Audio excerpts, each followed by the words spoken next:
Hi friend, আজকে যুবসাথী নিয়ে কিছু কথা বলবো। তো আমরা যারা যুবসাথীর টাকা পাচ্ছি না, অর্থাৎ যাদের পেমেন্ট এখনো হয়নি, তারা কিভাবে চেক করতে পারবে এবং এ সম্বন্ধে লেটেস্ট কি নিউজ রয়েছে বা খবর রয়েছে সেটাই আজকের ভিডিওতে আমরা জানবো। তো এটা হচ্ছে অফিসিয়াল পোর্টাল এবং এটা হচ্ছে যে অ্যাপ্লিকেশন স্ট্যাটাসটা কিভাবে চেক করতে পারবো যে টাকা ঢুকেছে কিনা। তো এখানে আমরা ক্লিক করলেই যে অপশানগুলি আসবে অনলাইন অ্যাপ্লাই এবং চেক স্ট্যাটাস এবং ডাউনলোড সিস্টেম গাইড। তো আমরা স্ট্যাটাস চেকে যখন ক্লিক করব তখন আমরা দেখব যে পুরনো অবস্থার মতোই রয়েছে, এখন অবধি অ্যাপ্লিকেশনের স্ট্যাটাসগুলি চেক করা হচ্ছে না।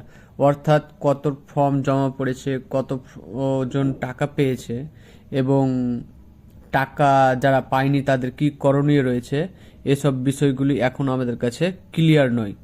তাছাড়াও যে হেল্পলাইন নম্বরগুলো এখানে দেওয়া রয়েছে অফিসিয়াল পোর্টালে, সেগুলোতে ঠিকঠাক আমরা যতটা জানতে পেরেছি ঠিকঠাকভাবে রেসপন্স পাচ্ছি না বা সাড়া পাচ্ছি না।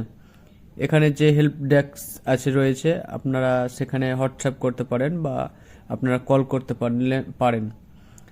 তো কিছু কিছু জায়গাতে শোনা যাচ্ছে নাকি যে পেমেন্ট ঢুকেছে। তো অবশ্যই আপনারা প্রতিদিন দিনের শেষে একবার হলেও আপনাদের ব্যাংকের অ্যাকাউন্টটা চেক করবেন।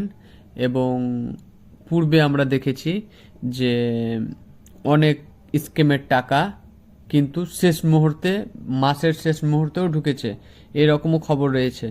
তো অবশ্যই ভিডিওটি ভালো লাগলে শেয়ার করবেন এবং একটি লাইক করে দেবেন। ধন্যবাদ।